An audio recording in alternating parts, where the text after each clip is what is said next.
All right, welcome back to our first finals podcast of On the Block. Here with Lamar Grant, Igor Henriquez. We missed a bunch. Right now, as we stand, it's 3-1. The Cavs won one game. We all thought kind of at that point it was going to be a sweep going into the series. Going into the series, I predicted Cavs in 6. I kind of forgot that Durant's firepower was going to be the determining factor, as it seems. How did you guys? I know that you obviously had the Warriors. Who did you say? I had the Warriors in 7, but again, I don't even think. Considering how the series is gone, I think Monday will be the end of it. Oh, sorry, you still going? Yeah, no. I did say Warriors in 5, and I thought that the only game that the Cavs would win would be the game that they won. I even said it to everybody. Yep, I said that was the only game they could win if they weren't going to get swept. I was hoping for a sweep, so I'm not going to. Here's the thing, in the way things are going, them actually losing a game. Maybe it may put a little bit of doubt in their minds. They were up 3-1 last year. They ended up losing the series. So you never know. We saw the memes you already on Bleacher Report, the 3-1. Because the 3-1 thing, they're going to come out hard in the next game. And again, Cleveland had a ridiculous game 4. I think they had 50 points in the first quarter. Yeah, everybody was really on point. Can they keep that up throughout the whole series? I don't think so. But man, if they win the next one, I think all bets are off if they win the next one. Lamar doesn't want to say it, but all bets might be off at that point. There'll be no if. I hate to say what you guys don't want me to say, but that was the most unfair officiating I've ever seen in my life. Even Cavs fans that admit that have the blind ones, because to me, Cavs fans are the most delusional. LeBron I've seen. More so. Yeah, more LeBron. Yeah, exactly. Yeah. And they admitted that the refereeing was unfair. And Cavaliers played good. They hit the threes. They did all that kind of stuff. But they did it in a smart way. But if you pay attention, like anytime they had a momentum, they're looking at the screen for 50 minutes to see what kind of call's going on. Or they call some call to slow down the tempo. Or, like it wasn't nobody, even the Cavs fans that wanted Cavs to win didn't find that to be a fun game. The game was so boringish. Because the refs were insensitive. So to me, that's not going to happen in Golden State. I think Golden State is going to beat them by. If Golden State doesn't beat them by 15, I'll be surprised. I say minimum. I don't know. I don't bet. So you don't think that now that finally losing a game is going to get in their heads? No, I think it'll be an absolute massacre. I'd be surprised if they lose by less than 15. That's my opinion. So we'll see after it. I don't even think it's going to be fair. It's not even worth talking about. They showed both LeBron and Kyrie's numbers in elimination games. And obviously last year when they were down 3-1, every game after that was an elimination game. And they were 35, 40 points each guy. Mm-hmm. They do play better. Kyrie started off the series pretty poorly in games 1 and 2. Game 3, he really brought it. They let that. I think they had a lead going into the fourth quarter. They blew and they blew. I think they had a 7 or 11 point lead. No, it was a 6-point lead, and then they blew in the last 3 minutes. 1.5 minutes when Durant came down to get that shot of LeBron. That's all Durant, right? That's the big difference. Durant over Harrison Barnes has been the difference in the series. Because Harrison Barnes is, not a good player, but he's not Kevin Durant, and that's the issue. Even when Kyrie and LeBron are on, to me, you have the other 4. Basically, how it works is that Kevin Love is, you never know what you're going to get from him. It's a simple solution where they have 4 All-Stars going up against 2 All-Stars, and then the 4 All-Stars are winning the battle. Because I think Kevin Love, you don't know what you're going to get from the guy, and he's really tailored off. And yes, he had a great game last game, but he as well.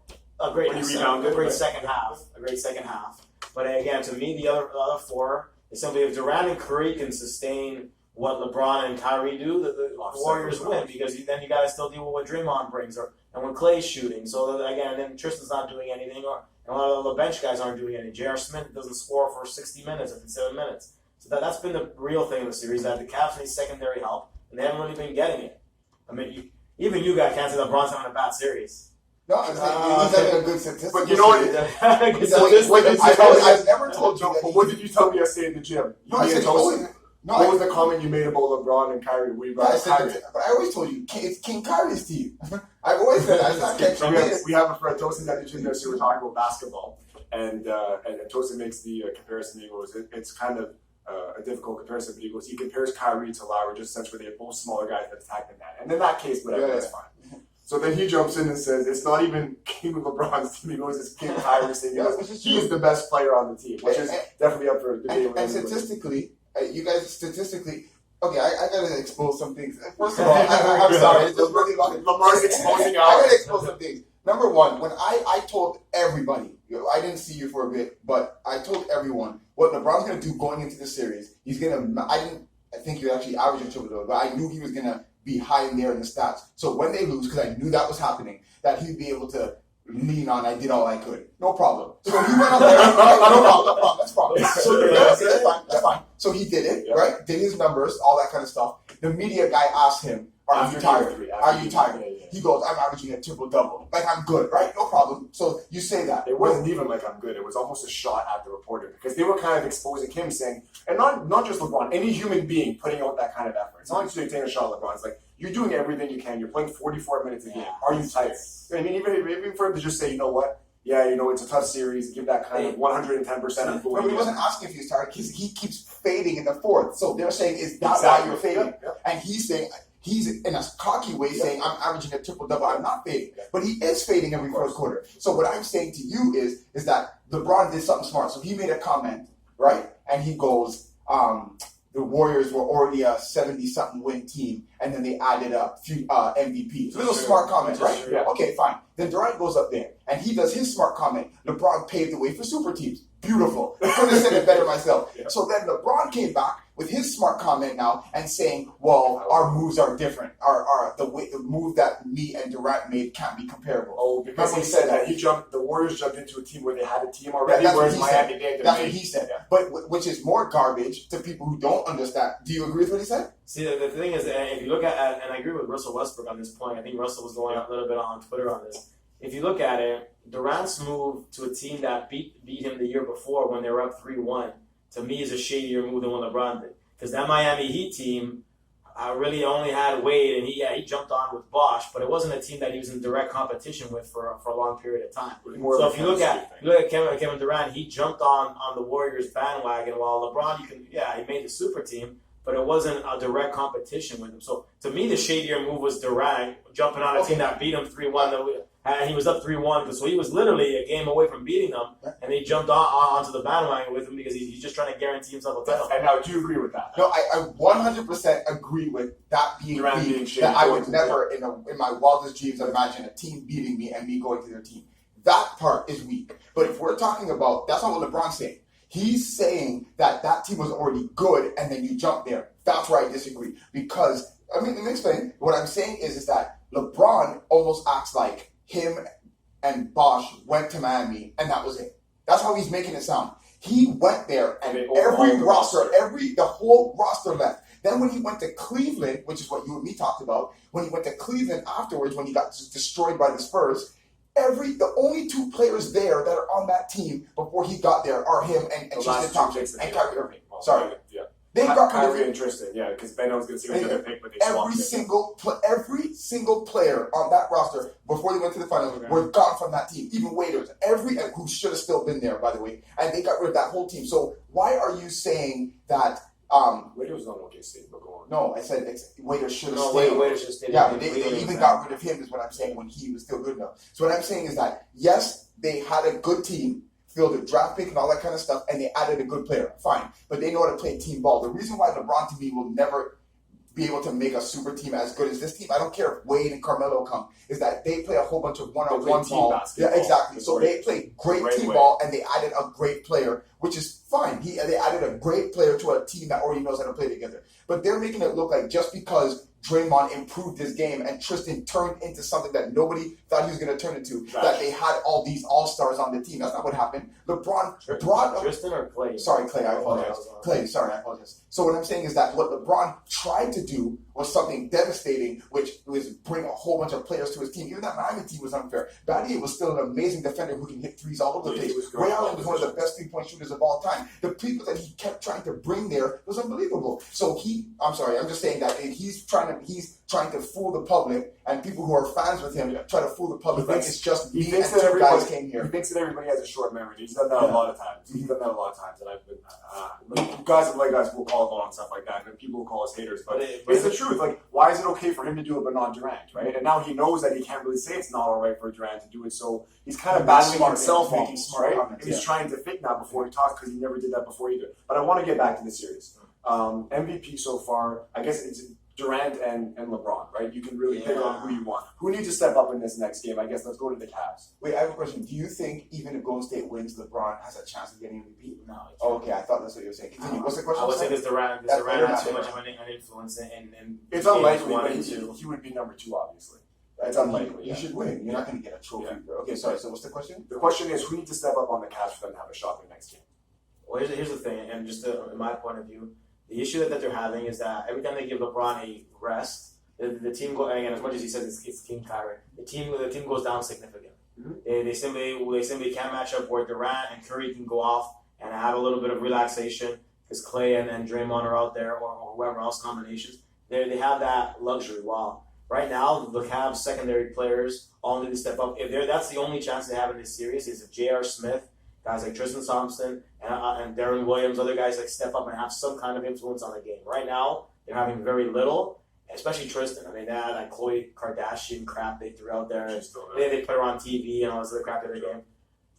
He realistically has to be much more of a difference maker than he's been because right now, like he's again, Curry's averaging more rebounds than Tristan Thompson.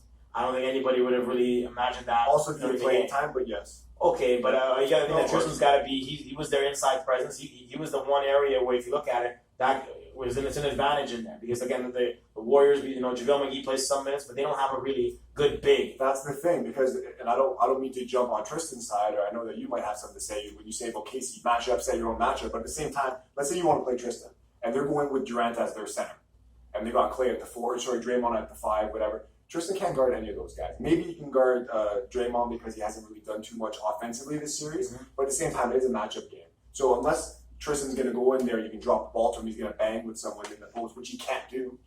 It's kind of a waste, right? So that's what I was going to say. At least got to bring he has to bring something. He's got to block some shots, alter some shots. 0 points or 3 points in 3 games. So Tristan's your pick for the question? You think Tristan needs to step up? I think again in terms of, I think Kyle Korver is basically the X factor. If he can get Korver going with the 3-point game, that's another X factor. But they need more from the secondary. Like I stated, if LeBron and Kyrie bring it, and Durant and Curry match what they bring, the Warriors will win the games because they have better pieces.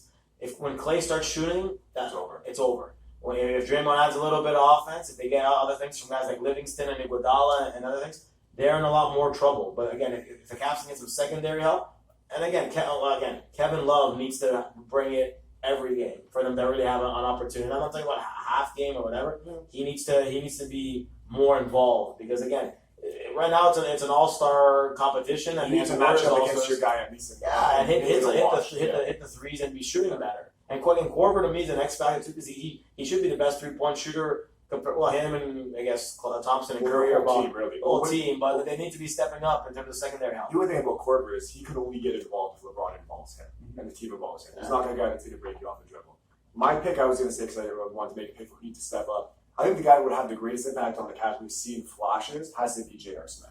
He's the best scorer they have after those 3 guys. And if they're going to have any chance of coming back in this series, he's going to need to drop at least 20 in the next game, I think, if they're going to have a shot.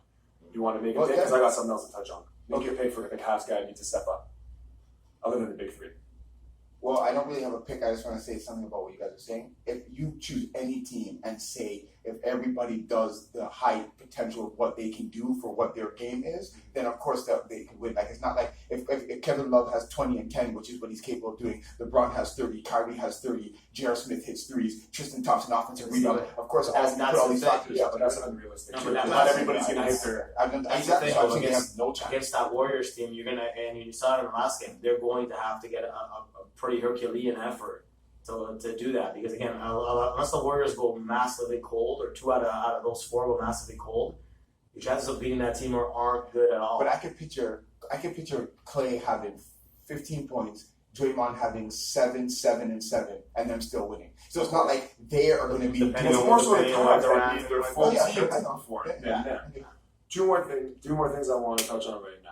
I think with the Cavs, what Kerr has pretty much said to the team going into coaching is saying, let LeBron do what he has to do.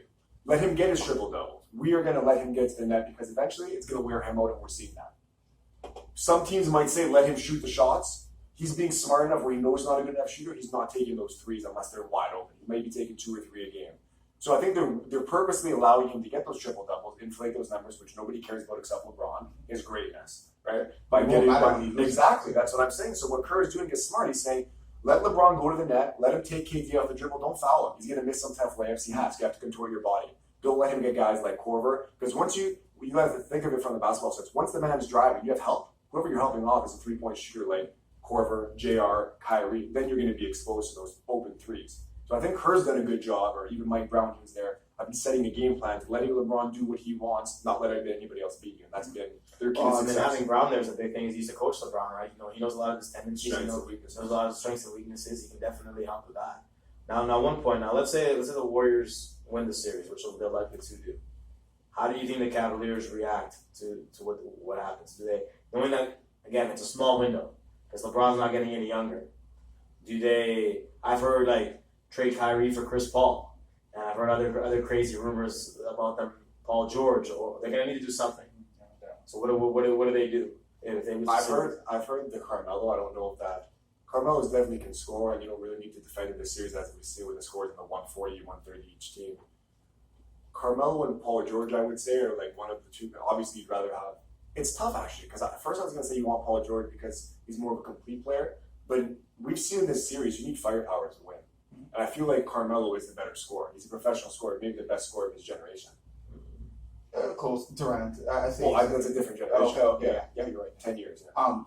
What has brought me so much joy about this series that I almost want to cry is that everything is unfolding. There's nothing people are seeing in my eyes. Even people who are diehard fans are seeing the defer that I've been talking about every time we're on their show, him passing the ball up when he should be taking it. People are seeing that the refs are helping him. Even their own fans are seeing unfair calls. Now I'm seeing he's $55 million over his cap, his team.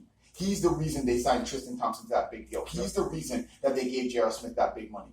I'm saying that Golden State, I said this comparison at the gym. It's almost like you want to say the Indians and the Cowboys, or not Cowboys at the time. It was that white man or whatever you want to call it. Right? Sorry. So what I'm saying is that like Pocahontas times, you know what I'm saying?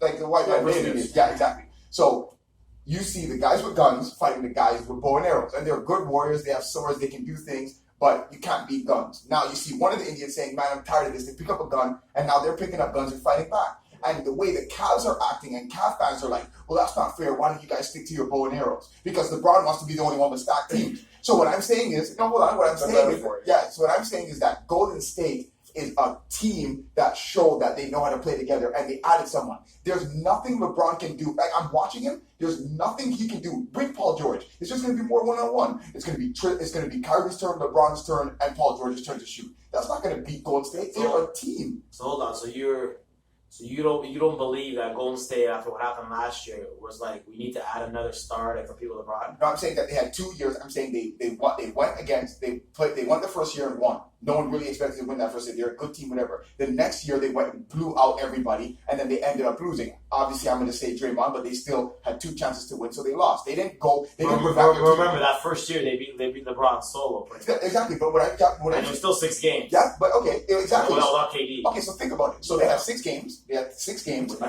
still think Golden State would have won. But if you look at it even in that way, that even helps my point. They took them to 6 games, and they didn't have those 2 guys. Golden State didn't get worried and say, well, now we're going to have to play them again, and now Kyrie Love's going to be there. Let's get some more talent. They stayed the way they were. So what I'm saying is that, yes, they added Kevin Durant, because if you could get him, then get him. But what I'm saying is that every time I see LeBron play, he's trying to add more people. Darren Williams, okay, he's a bum, but he was an all-star. Korver was an all-star last year.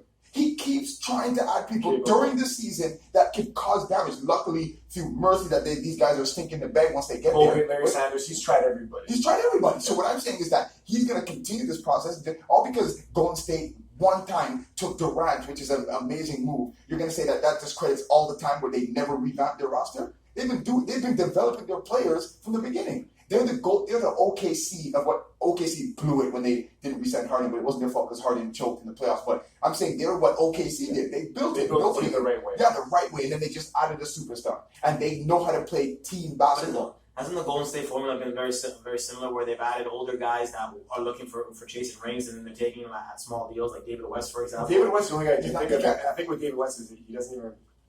David West is there for the ride. He's playing 5 minutes a game. He's not a Not a factor. factor. You could replace him with McAdoo or anybody, and I feel like they wouldn't be much of a drop off in those 5 minutes. Yeah, not a factor. Fair enough. Not a factor at all. I think the only guy that could have been considered a Cavalier or LeBron move would have been McGee, but nobody wanted him, and they thought he was a dumb bomb. And they brought his And rate he down. still That was very much a New England's Patriots move, getting a guy like, we've seen Randy Moss or like some guys that have had trouble and nobody wants them, and it's like, okay, come here, buy into the system, keep your mouth shut and play TN ball, and they bought it. That's fair. And he still didn't even turn into the McGee. I thought he was going to turn back into Denver McGee, and he didn't. So still, that didn't work out for them. So, but for his 10 minutes, he's altering shots. So here's a question for you, because again, I know you're a big Michael fan. So they've been saying that this Golden State team would be favored to beat the 95-96 Bulls by like 7 points. You agree with that? No. You don't agree with that? No, Why, I think why is that? Rodman could guard any position on the floor. There wouldn't be a defensive breakdown there. Pippen could guard anywhere on the floor. Jordan is a great defender. First time led the league in steals twice. Great defender. And when you're talking about clutch and scoring, it would have to be, obviously Durant's an amazing scorer. But what I'm saying is that if I'm looking at I'm just picturing what they would have to do. Obviously Pippen, because of height, would be guarding Durant. So that would be a good defensive end. Michael would probably get Klay. Yeah, Jordan would Klay can't guard Michael.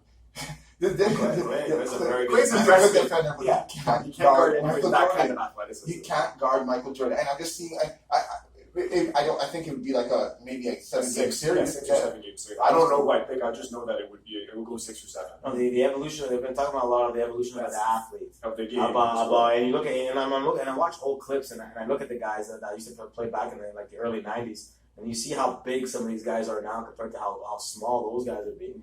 It'd be very interesting to see how that would work out. Like if you look at even Michael, I remember watching Michael when I was a kid. I'm like, oh, Michael. You look at some of the huge guys they have playing now. Like if you look for LeBron and Michael, let's say you can't compare LeBron to anybody. It's a huge difference in terms of it's worse to compare Michael to like physicality. Jimmy Butler, and you would say that Yeah, kind of thing, or like a Vince Carter. Like those guys are all pretty But similar. if you look at Westbrook and you really look at him, he's not that muscular, and he's one of the strongest when he dunks and when he attacks, and when he dunks, he's the strongest. Difference between basketball, I don't know why people. I think LeBron messed up people's mind, and maybe Dwight Howard. But like, you don't need to be big for basketball. You need elusiveness. If you could choose to get a gift of strength and everything and elusiveness, you want the elusiveness because exactly. That's how you trick people. That's how you get and ones. That's how you get people off their feet. Harden, In the scenario, it was Durant guarding Jordan in the scenario, not Klay. By the way, most people thought that would be the matchup. It would be Durant, which meaning with the height and the reach, it would give Michael some problems. Yeah, but I've seen Durant on Kobe, and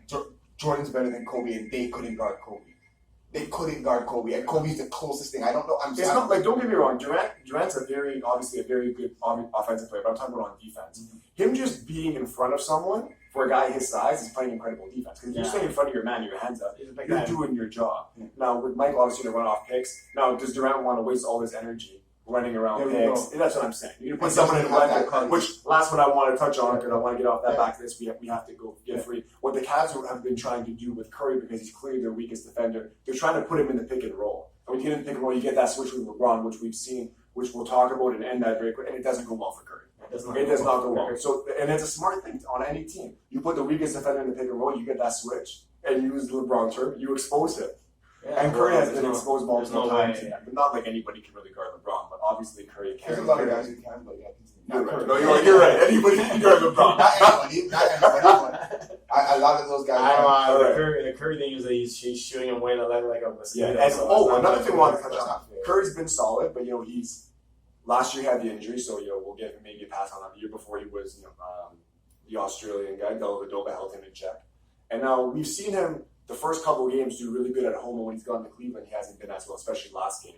Now you can attest that to a bunch of things. Maybe it's fatigue, maybe it's the man who's been guarding him, who's been Shunk or whoever's been guarding him. But what I wanted to say, another thing about the Cavs team and both Golden State. Now you take Durant on the Warriors, okay, and now everybody has a one-on-one. You can't double team anybody.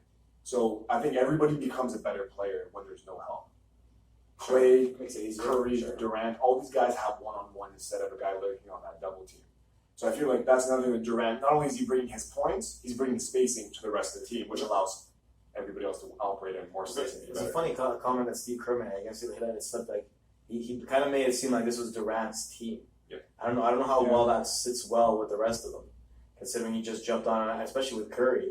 So I don't know. Is it Curry? Is Durant the Jordan and Curry's the Pippen now? Or I don't think Curry's not the type. He's not going to be like step up. I'm the alpha male. He's not going to be that. He's more about winning anyways, right? He had 3